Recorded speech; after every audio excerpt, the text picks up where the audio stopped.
Hello students, welcome to target for IQ। आपका बहुत बहुत स्वागत है अपने इस यूट्यूब चैनल पर।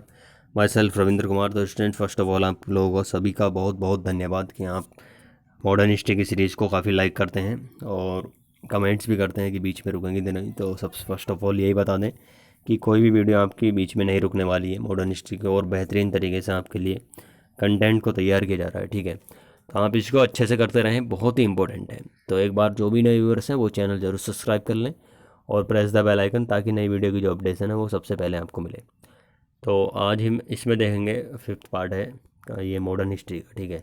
इससे पहले हमने देखा था गांधी जी के बारे में और कुछ विदेशों में क्रांतिकारी आंदोलन जो हुए थे उनके बारे में देखा था।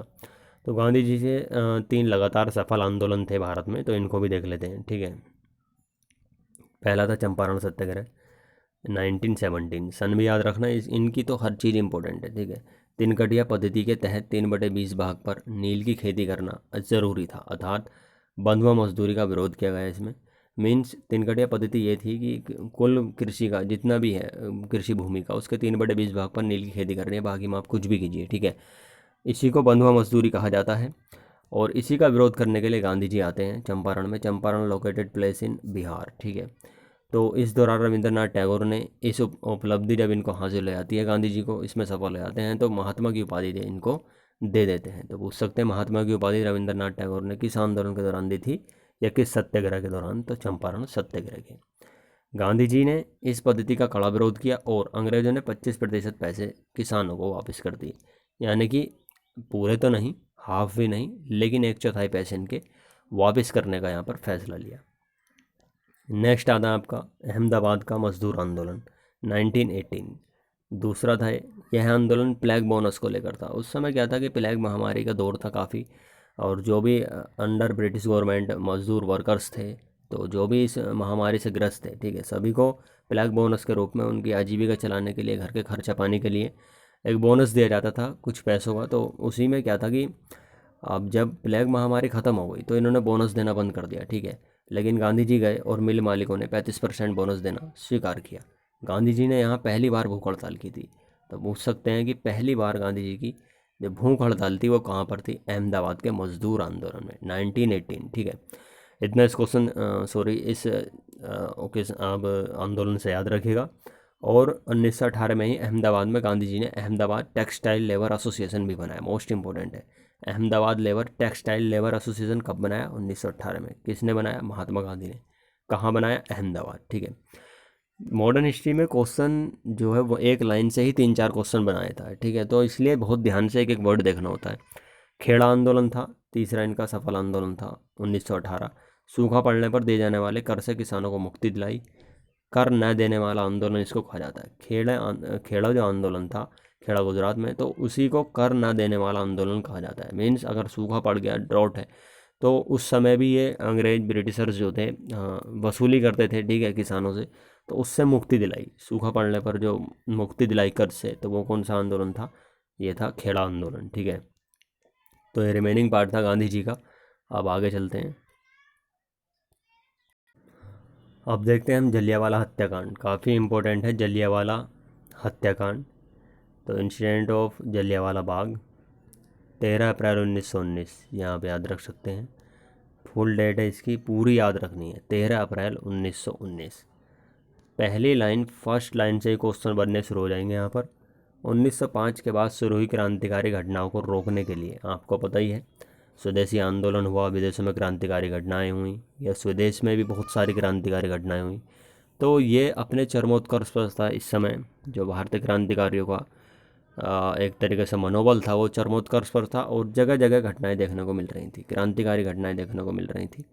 तो इसी में क्या है कि सिडनी रोलेक्ट ये न्यायाधीश थे की अध्यक्षता में एक कमेटी बनाई गई, ठीक है। यानी कि हाँ, इन सभी घटनाओं को रोकने के लिए जो क्रांतिकारी रिवोल्यूशनरी इवेंट आप कह सकते हैं, रिवोल्यूशनरी इंसिडेंट्स, तो इन सभी को रोकने के लिए अध्यक्षता बनते हैं। इसमें जो अध्यक्ष करते हैं वो करते हैं सिडनी रोलेक्ट। और ये परिणाम स्वरूप 17 मार्च 1919 को रोलेट कानून बना, ठीक है। रोलेट कानून कब बना? 17 मार्च 1919 को। भारतीयों ने इसको बिना अपील बिना दलील वाला कानून कहकर विरोध किया। इसमें क्या था? जो भी शक के दायरे में आएगा, ठीक है, मर्जी से या अपनी मर्जी से उसको लॉकअप में डाल सकते थे।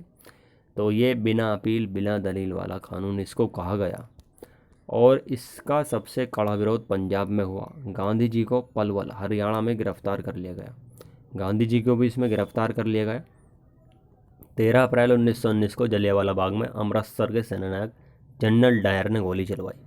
हालांकि वहाँ पर ये मेन पर्पज़ इनका नहीं था, लेकिन जो वहाँ पर सभी ग्रुप्स के महिलाएं हों या बच्चे हों, वो सभी इकट्ठा हो गए थे शांति से, मतलब विरोध करने के लिए। और कोई उग्रवादी उनमें ऐसा इवेंट्स भी नहीं देखने को मिला था। लेकिन जनरल डायर वहाँ का जो उस समय सेनानायक था, वो उन पर निहत्थे गोली चलवा देता है, ठीक है, बिना ऑर्डर के, बिना कुछ, बिना अलर्ट के हुए। हालांकि 2-3 मिनट मेरे ख्याल से कुछ ऐसे हैं कि उनको समय दिया जाता है, लेकिन छोटा सा, बहुत छोटा सा दरवाज़ा था एक, जिससे सभी तो नहीं निकल सकते थे, कुछ निकले। और बाकी एक कुआं था वहीं पर, तो गोलियों से बचने के लिए सब उसमें एंट्री कर जाते हैं और लाशें निकलती हैं, कुछ जिंदा हैं, कुछ मर जाते हैं। बहुत ही भयंकर त्रासदी थी ये, जो जलियांवाला बाग हत्याकांड की थी, ठीक है। आज भी वहाँ पर बहुत से निशान आपको देखने को मिलेंगे जाएंगे तो जलियांवाला बाग सभा के आयोजन की सूचना हंसराज ने दी थी, ये भी इम्पोर्टेंट है। ये पीसफुल एक सभा हो रही थी, ये भी आप कह सकते हैं। और यही था इसका पर्पस कि किसी तरीके से पीसफुल्ली विरोध किया जाए। तो इसकी जो मुखबिर मुखबिर कर देता है वो था हंसराज, ठीक है, यानी कि जयचंद। कहते हैं ना, भारत में जयचंदों की कमी नहीं है। तो इसने लीक कर दिया था मामला। और जो वहाँ का इस समय डायर था, ठीक है, सेनानायक था जनरल डायर, तो वो गोली चलवा देता है। और लेफ्टिनेंट जो गवर्नर था वो माइकल ओडायर था, दोनों के नाम एक से हैं। तो पंजाब का जो लेफ्टिनेंट गवर्नर था वो माइकल ओडायर था, जबकि वहाँ का सेनानायक कौन था, वो था जनरल डायर, ठीक है। तो आप इस क्वेश्चन को इतना यहाँ से याद रख सकते हैं। इतना पूरा कंसेप्ट जो है वो बहुत ही इंपॉर्टेंट है, ठीक है। रोलेट कानून का विरोधी सैफुद्दीन किचलू और डॉक्टर सत्यपाल को गिरफ्तार कर लिया गया। मतलब जब रोलेट कानून बन गया है, रोलेट कानून, इसके विरोध में ही सैफुद्दीन किचलू और डॉक्टर सत्यपाल को भी गिरफ्तार कर लिया गया। जांच के लिए तुरंत 1919 में हंटर आयोग का गठन किया गया, जिसमें कुल 8 सदस्य थे। अब इसमें 5 सदस्य तो अंग्रेज थे और 3 भारतीय। लेकिन ये था कि ये 3 भारतीय जो थे ये बिल्कुल चापलूसी करने वाले थे अंग्रेज़ों की। तो इन्होंने क्या करा कि रिपोर्ट जब तैयार की तो इन सभी ने जनरल डायर को सहित सभी जो भी थे उनको निर्दोष बता दिया।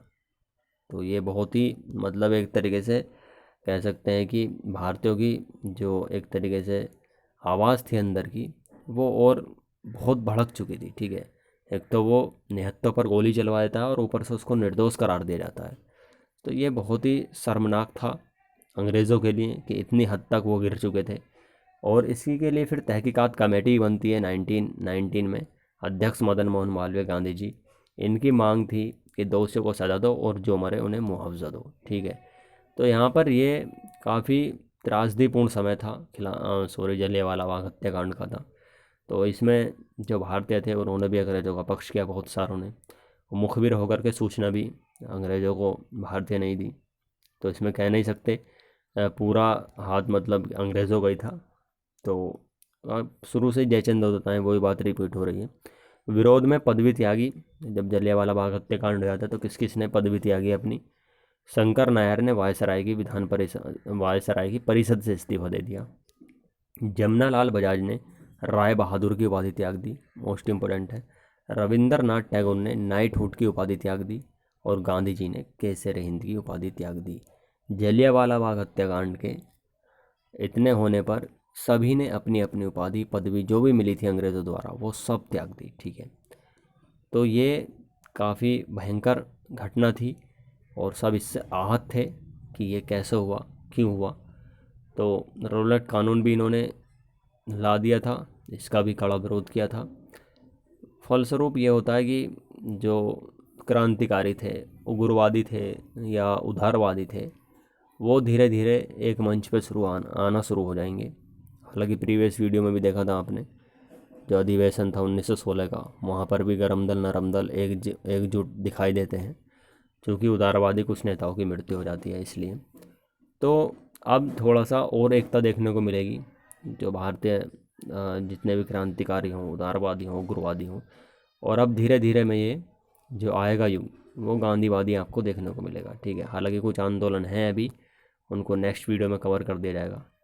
और इसी तरह की वीडियो डेली आए तो प्लीज़ लाइक ज़रूर करें। मिलते हैं नेक्स्ट वीडियो में, तब तक के लिए जय हिंद, वंदे।